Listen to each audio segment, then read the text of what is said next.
Hello and welcome to Talking Business with Beverly. I am your host, Beverly Walthour. And so I want to thank you for joining us as we support you, the entrepreneur, in getting the clarity needed in order to create the time and financial freedom in your business. And so we do this by not only addressing your business needs, but also your physical, mental, emotional, spiritual, and relationship needs as well. And so now join me in welcoming Loronda Giddens to the show. Hello, Loronda. How are you? Hi, Beverly. I'm fantastic. How are you today? I am awesome. And so Loronda, she's coming with us today just talking about how to live your best life. And so I love that phrase. And so Loronda, before we actually dive deep into the interview, I love to play this game with my guests where I ask them 3 random questions. Okay. So Loronda, are you game to play the game? I'm game to play the game, Beverly. Okay, so Loronda, what is your favorite food? My favorite food? Oh, wow. I've traveled so much extensively across the world. And it's hard to really choose just one, but I'll just use as an example, I just had some Ethiopian food a couple of weeks ago, so I'll say Ethiopian is my favorite right now. There we go. And so if I ask her next week, it'll be something different. Okay, but that's cool. And so if you could be any animal, what would you be and why? I would be a bird. Just to be able to have the freedom to fly around and soar as high as I can soar. I would be a bird. I love it. I love it. And so when you were a kid, what did you want to be when you grew up? Oddly enough, I wanted to be a pharmacist. I'm horrible at math, so I don't even know why. You know why? Because my uncle's a pharmacist, so that's why I wanted to be a pharmacist. Okay, yeah. Okay, but you never dabbled in the... Never. Okay, no. Well, hey, but not, at least we get to have you in this capacity, so now... So now, Loronda, just tell us just a little bit about yourself.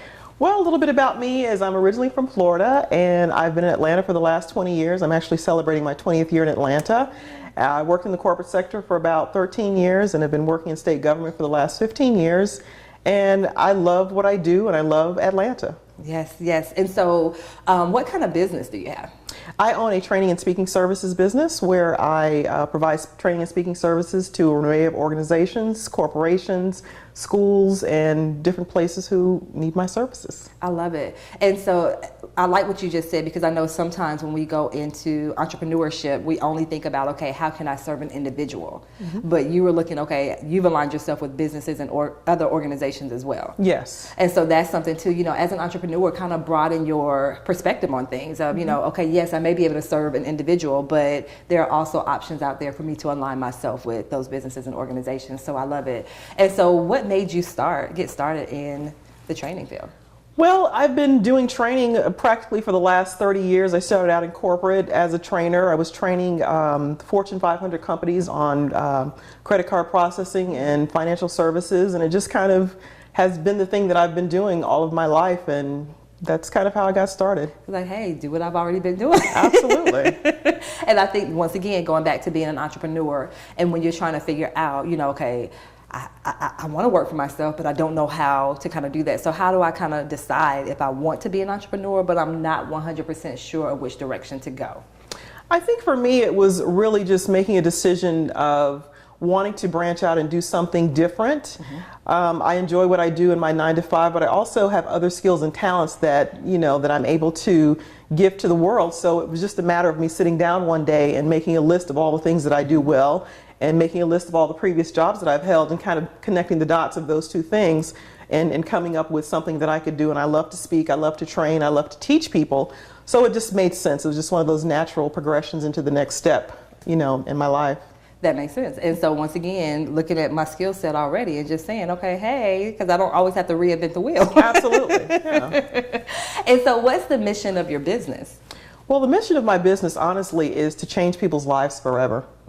A lot of times we are able to bless people and do things for people in the moment. In that moment, you may be standing in line at the grocery store, and you may see a mother that's sitting with 2 children, and you may at that moment swipe your credit card or swipe your debit card to help that person out. That may help them just for the moment, but my goal for my business is to change people's lives forever. Teach them things that will change their lives forever. Teach them new habits that will change their lives forever. So that's the mission of my business. I love it. And so the first thing that popped in my mind was, give a man a fish, he'll eat for a day. Teach him how to fish, Absolutely. He'll eat for a lifetime. So that popped in my head when you said that.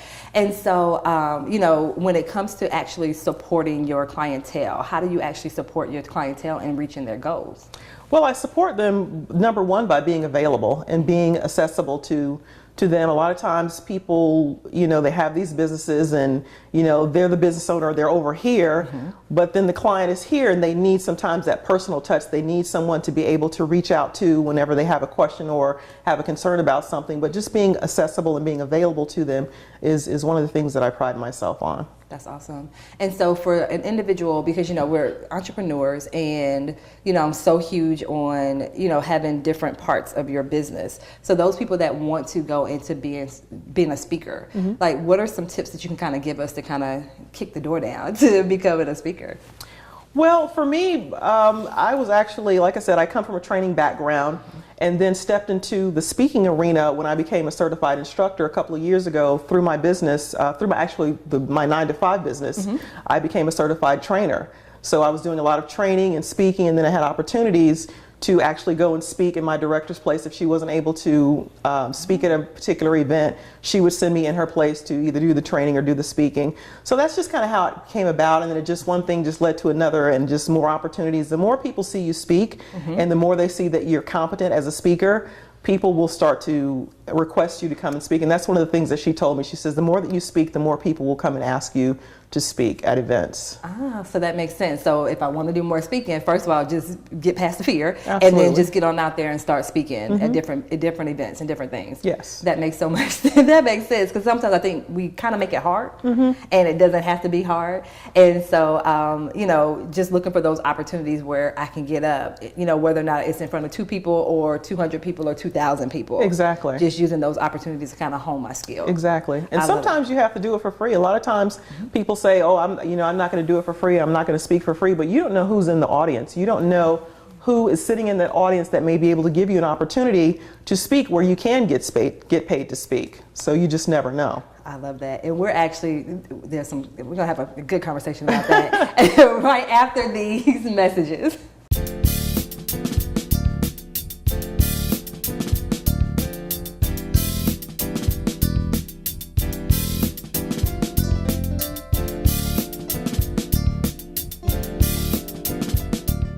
Hello and welcome back to Talking Business with Beverly. I am your host, Beverly Walthour. And so we have Loronda Giddens with us. And so she's just been speaking with us, about what she does as far as being a trainer. And before we left for the break, we were talking about speaking. And I know that's a huge thing. A lot of entrepreneurs want to speak. And so you kind of touched on the topic that I know there's a couple of different schools of thought when it comes to speaking. And so you mentioned speaking for free, being paid to speak, and then there's another one too, like me paying to speak. So kind of talk to us about how do I determine which one of those opportunities to kind of take? I think for myself, I primarily look at it from my brand perspective. And when I collaborate with people, and if someone asks me to come and speak, whether I'm being paid to speak or if I'm going to speak for free or if they want me to pay to speak, it just depends on how our brands align up is generally how I make my decision. Okay, so looking at pretty much the big picture. Absolutely. And so you kind of touched on something else too, where you said you never know who's in the audience. And so, like, I guess kind of using that to say, okay, even if it was a free opportunity from, I wasn't paid to speak, I can get up there. And so how do you kind of leverage the speaking opportunities you've had to kind of create other ones? How do you do that? Well, I'll give you a perfect example. I did a speaking engagement a couple of weeks ago. I talked about 6 strategies for living your best life. And there actually was a founder and CEO of a new tech startup company sitting in the audience. And literally right after I spoke, he came to me and he said, I just started this new startup company and I want you to partner with me and provide your services to my clientele. And we made the deal literally that same day, shook hands, made the deal. He called me that Monday, told me what we needed to do, and now we're partnering in this new venture. The rest is history. I love it. And so, like I said, I just think that's huge to kind of say that to people, because sometimes they get stuck. Okay, well, they're not paying me, so I'm not going to do it. And once again, like you said, of course, making sure that it's aligned with your brand, but being a little bit more open to the possibilities and who could, because you didn't know. I had no idea. Like, you didn't know, I had no idea who he was. And so you just used a phrase that I want to talk about a little bit. So what does it mean to live your best life? Wow. Well, Bev, to be honest, it's not a particular destination that I'm looking for. It's just really a feeling, how I feel in living my best life. And right now, in this moment with you, I'm living my best life. I am living my best life. And the next moment, I may be living my best life. And it's moment to moment. We have these moments where, you know, life is really good and you're just in that sweet spot. And that's where I feel I am. I think sometimes we may, you know, are out of alignment with it at sometimes. And then at other times we're in alignment, and it just depends. But for me, it's really about being the best person that I can be. And that to me is living my best life. And I love what you said. I feel like you're saying, like, in the moment, like living in the moment too, of that experience, and then kind of enjoying that experience. Yes. And so, you know, taking it for what it is. Yes. And then once again, then looking for that next opportunity to say, okay, now what's the next part? What's next? Yes. I love that. And so you touched on this a couple of times, and I know, you know, those that are viewing, you work full time. I do. And you're building your business. You have a business. How in the world do you do that? It's always interesting when people ask me that question. When you're doing something that you love, it's not work. It's just not. It's not work. It's just something that you do, and you really can make it what you want it to be. You know, you have your full-time job, and my job isn't stressful. I love what I do, and I'm at a place now where I'm able to master. If you're able to master what you do in your 9 to 5, it's not a situation where you're going to work and you're stressed out every single day. So when I come home from work, I, you know, shower and eat dinner and, you know, just go into the next thing that I'm supposed to be doing that day. I love it. I love it. And so it's, first of all, because not everyone can say they love their jobs. That's the first thing. And so I've been in that situation too, where I had a job and a career that I absolutely loved. And then I had on the other side where I loathed it. And so, you know, you end up with those, you know, of course it impacts you physically. Right. But when you just said, you know, when you have that kind of like perfect situation where I love what I'm doing in my full-time job, but then I also get to serve people in that other way as well. Right. And so, you know, another thing too, when it comes to having your business and working full-time as well, is the time factor. And so how do you balance the time? Because I know you've had some challenges that, you know, while you were going through some things. So how did you, first of all, we'll talk about the challenge, and then how did you kind of, you know, still push through that and say, here, you know, here I am, you know, doing what I'm doing now? I just have a spirit of perseverance. I'm very tenacious. And if adversity comes on my path, I push through it. I don't allow myself. Of course, you feel the moment. You have to feel the moment. You can't just pretend whatever's happening in your life isn't happening, but you see it for what it is and you keep moving. I don't allow things to stop me. You know, I may have a moment. It's okay. It's here. You got to deal with the situation. You deal with it and you keep moving. Yes. And so, you know, for that person, like I said, they may have come up on an obstacle. And I know you said keep pushing. What could that look like? What does keep pushing? Does it mean ignore the feeling? How does it look? Oh, absolutely not. You have to feel the feeling, because if you ignore the feeling will go away, but it's going to come back. And it's going to come back in one of those moments where you're not expecting it to come back, and then you're faced with a situation that may have absolutely nothing to do with what you're currently dealing with, but that thing that you ignored is right there in your face. So once again, addressing it, but then, like you said, I like what you said, but not allowing it to stop you, and having that tenacity and understanding, you know, it's a bigger purpose out there. What I'm doing, you know, it involves more than just me. Someone is waiting on me to come on out there and get on out there. And like you said, yes, we deal with it, we address it because we're human. Yes. But once again, the difference is going to be, what do you do in that moment when it's time to make that decision? Like, do I give into it or do I push past it? I love it. And so amazing. Thank you, Loronda. And so we're certainly going to continue this conversation right after these messages.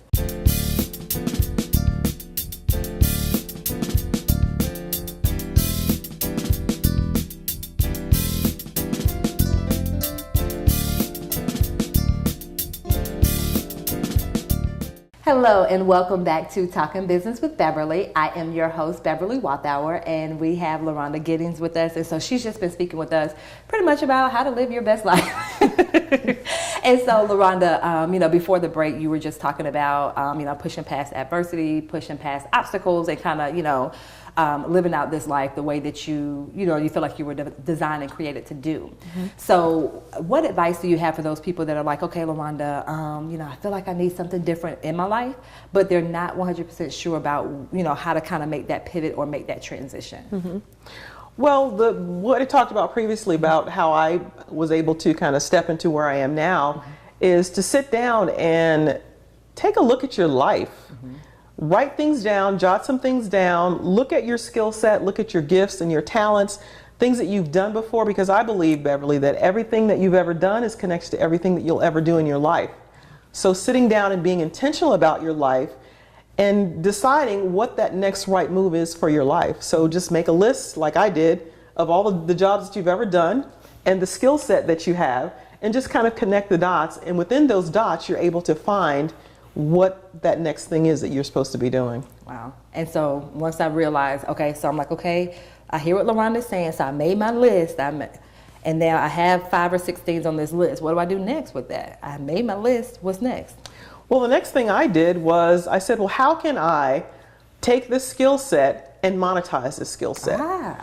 What can I do with this? What can I do with the fact that I'm a great speaker or I'm a great writer? How can I monetize those things? So something very easy would be, let's say for a writer, for instance, you could start a blog, or you could start a podcast if you're a great speaker, or you could look for opportunities as a speaker in your community, maybe go to your church and be a speaker, or to a local association or organization. There's so many different things out there. You just have to choose one thing, and then that one thing will, I promise you, will lead to 10 other things. So, and I love that. And I think sometimes, you know, because I say, hey, I want to be a speaker. I want to be a speaker on the stage, and I want to speak in front of 10,000 people for my first speaking engagement. And that's not, Loronda said, you might want to start a little smaller. Yes. Just a little bit smaller. Okay, go to the churches. And that's huge. I love how you gave that suggestion, because sometimes people don't think like that. Because they kind of think about what they see. So if they don't see people speaking in that capacity, they don't go there. Their mind automatically goes from 0 to 100. Exactly. And I love what you said, a blog. Like if you feel like you should be writing, start off with something. If you're not ready to dive into writing that book first. Yeah, very simple. And then you mentioned a podcast too, which. Yes. A lot of people, the same thing. They don't think about that, especially if it's not in, what they see in front of them. So I love those. I love those ideas, and I love how she just popped them off like that. Now, for you, when you made that transition, the different things that you just named, did you know about those before you came in, or did you have to do research? Like, how did you find out about these things? I'm a busy kind of person. I'm a very curious kind of person. So if I'm interested in something, I'm going to make the effort to research it. And a friend of mine, I think a really important thing too is, if there's something that you want to do, talk to some of the people that are around you, because they can give you some insight to tell you, even though you may not see your skill set or your gifts, other people can see things in you that you can't see in yourself, and they can kind of help you and give you suggestions, and that will kind of lead you down a different path as well. Yes. And so that's huge too, like you said, asking other people. And then I also feel like, even when you said, okay, I'm thinking about this, even from that networking perspective. So they may not know about, how to become a speaker, but they may know someone who does. I love it. So for you, how do you use networking in your business? Wow. Well, I started out online, networking online, and people laugh when I say networking online. How do you do that online? Well, it's really pretty simple. For me, I went on Facebook and found a couple groups. I'm a speaker. I love to speak. So naturally, I went to groups where people speak and they write and they teach, and found an amazing group of people, and that's kind of how it started for me. And based on that, I was able to connect with people in the group and collaborate and build partnerships and build relationships and nurture those relationships, which gives other opportunities to do other things. Oh, that makes sense. So I can't even use the excuse, but I don't know anyone that does XYZ. That's not. There's no excuse. There said no excuse. No, there's no excuse.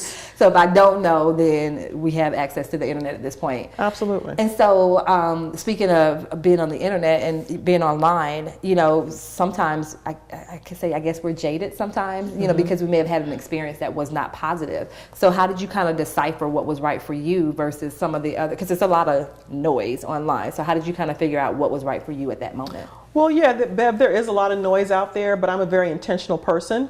So if I'm seeking negativity, then that's exactly what's going to show up on my timeline. If I'm seeking positivity, then that's what shows up on my timeline. I get to decide what shows up on my timeline, not anyone else.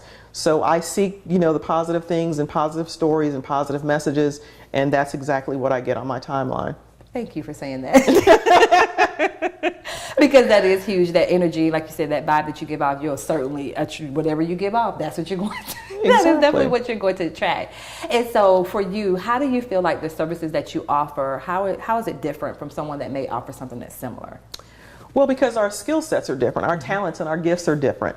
That's what sets us apart. I guess a lot of times we look at people and we want to mimic what other people are doing. I don't want to mimic what anyone else is doing. I have my own gifts and my own skill set, so I use my God-given talents to provide the services that I offer. What I offer, no one else can offer to anyone else. And the same thing with the other person. That person can't offer what I offer, and I can't offer what they offer. So I stay in my lane, offer what I offer, and allow people to choose, the right person for them and the right services for them. Wow, that makes so much sense. And then that eliminates the whole, it's saturated, everybody's doing it, but hey, it's only one of you. So I love that. And so, Loronda, this has been an amazing conversation. And so what's your website and email address so that our viewers can find out more information about you? My website is www.lorondacgiddens.com. It's LORONDACGIDDENS.com. And my email address is inspired2peel@gmail.com. As you say, peel or heal? Peel. So inspired, INSPIRED, the number 2, peel, PEEL@gmail.com. I love it. I love it. And once again, thank you so much for joining us, Loronda. Thank you for having me, Beverly. And I want to thank the viewers as well for watching. And remember, as entrepreneurs, we want to definitely ensure that we're taking care of more than just our business needs, but also our physical, mental, emotional, spiritual, and financial needs as well. So that way we can definitely make sure that we have the prosperity and time freedom that we desire. And so until next time, take care.